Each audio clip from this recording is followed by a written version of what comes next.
Hi, we're talking about Your Money Matters on NDTV Profit, and my name is Alex Matthew.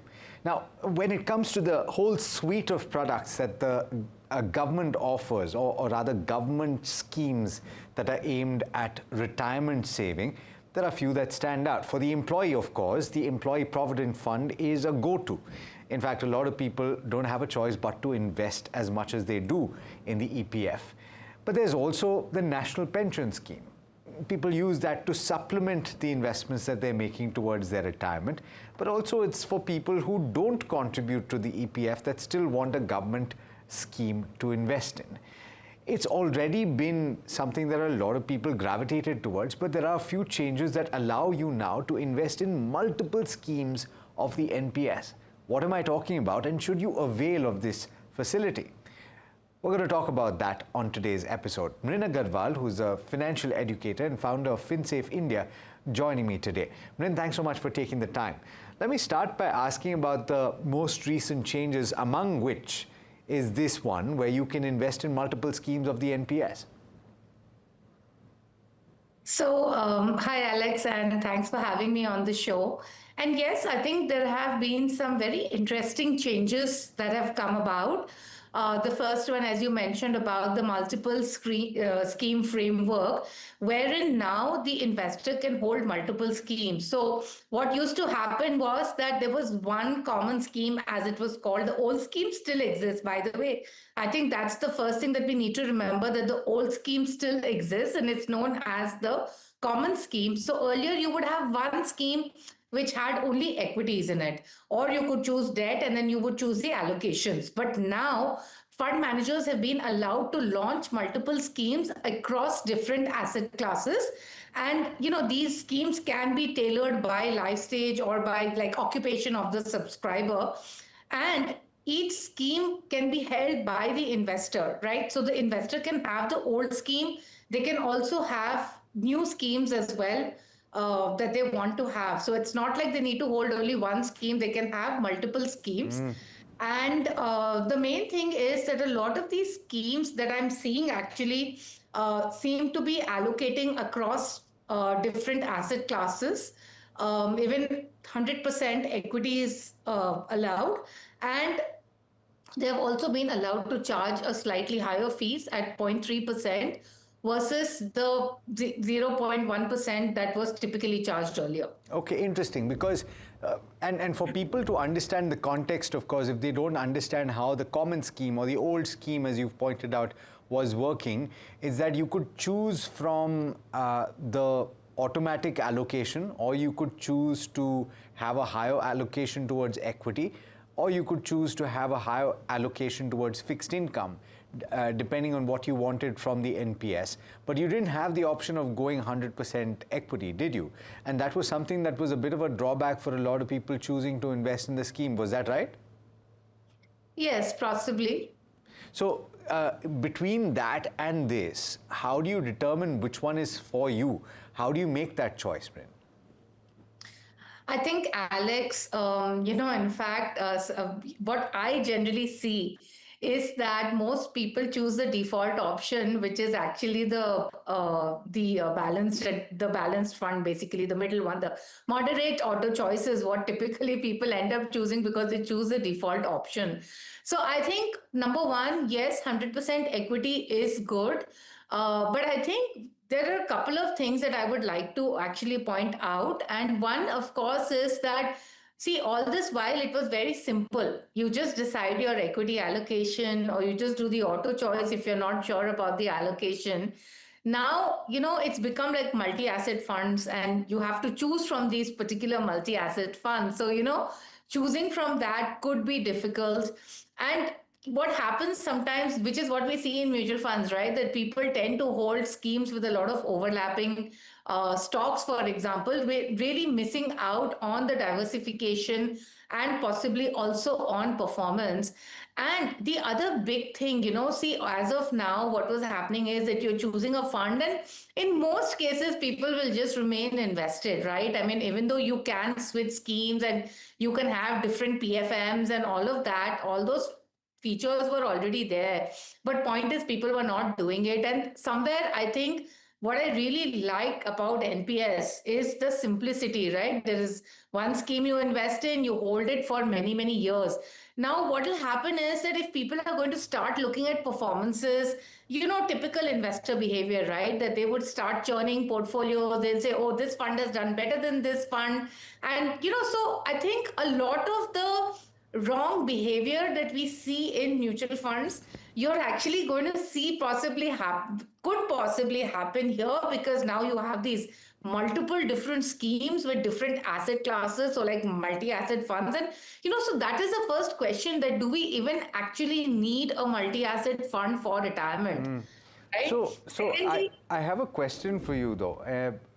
How does it work? If you investing in the common scheme, then you have a requirement to stay invested till you're 60. And I think for a lot of people that was also a bit of a drawback, to say that I don't necessarily want to work in, or be in employment till I'm 60. What if I have saved enough to allow me to stop doing a regular job when I'm 50?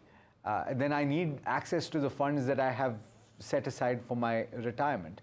But then the new schemes that are allowed to be invested in have a requirement for what, 15 years, right? So that's more free or flexible for you. Yeah, I think that certainly is a very big advantage. But I think what people must remember is that the annuity aspect is still going to be there, which I think very soon is going to become 80-20. So currently it's still 60-40, which is 60% you can get as a lump sum and 40% needs to get into a pension plan. And I think there was a proposal to move that to 80-20, which we might see happening very soon from what I was reading. But the fact still remains that, you're not going to get back that 100%, right? And, so of course you need to keep that in mind. But I think overall it's a good move to reduce the period to 15 years, but that's only for the new schemes. It's not for the old scheme. Is there a quantum that you need to bear in mind, or is there no limit to what you can put in the NPS? See, what you can invest whatever you want. Of course, from a tax perspective, given that the NPS investment comes as part of Section 80 CCD2 and is eligible as a deduction in the new tax regime, of course, there the limit is 14% of basic, but that applies basically only to corporate employees. But you can still invest more than that if you want to. This, for corporate employees, you have the option under the new tax regime to have your employer contribute on your behalf, and then you can claim a reduction in your taxable income to that extent. Are you able to invest in the new schemes with that? Oh, I'm not 100% sure about it, but I guess you should be able to do it. Interesting. Okay, so that's something to check. So you were making a point about this adding a layer of complexity, but I'm trying to understand whether you can churn. Like, for example, hypothetically, if I were to choose one of the new schemes, and if I were to choose 100% equity option, I'm looking at the scorecard, or I'm looking at the returns over the course of the next 2-3 years. Am I allowed to take from that scheme and switch over to something else without a tax implication? Without, of course, redeeming, because I can't anyway if 15 years are not done? Yeah, I mean, I guess all those factors would be there, but like, see, right now, when you switch, in the old one, there is no tax implication, right? But, more than anything else, I think, Alex, I think the concern that I really have is the fact that do we actually, when we have mutual funds, right, and we know the difficulties that are there for people to invest in a fund, in the sense to choose a fund, and the other bigger aspect is to remain invested. And I think, we really need this sort of a complexity, right? So argument for that, the only point taken entirely, behaviorally that's an issue, but the argument for having that is that you have the tax advantage because 60% of whatever you withdraw is tax free. And so that's a huge advantage to have, wouldn't you agree? I completely agree that there's a huge advantage in getting that amount tax free, and especially now if that amount is going to be increased to 80%, I think that's a great thing that can happen. But at the end of the day, I would still say keep it simple. Have that one equity scheme because we know most people find it very difficult to choose a scheme. Got it. Now, since we've broached the topic of EPF, I just want to get you to clarify a few things because there were a few changes that were announced with regard to withdrawals, and I think it led to so much confusion. We have some clarity right now. So, what are the changes, and what would you advise in this situation? So I think the changes are really that one, earlier there were, I think, 13 different rules or categories under which you could do withdrawals, and then each one of them had their own time frame and stuff like that. So now they have been clubbed into three different categories, and basically, the withdrawals have been, I think, basically made easier.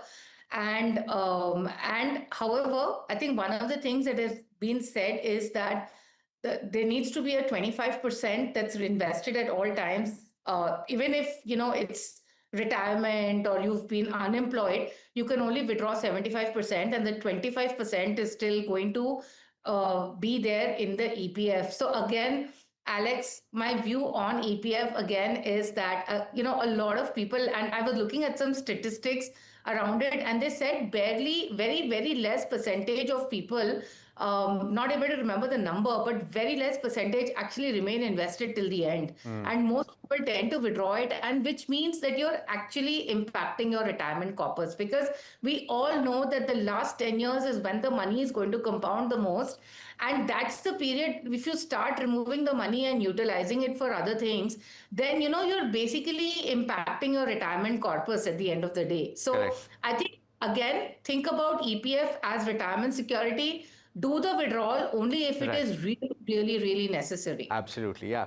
Yeah, because you have compounding that works in your favor and your money starts working for you. Mlin, absolute pleasure speaking with you as always. Thanks so much for joining in. Thank you.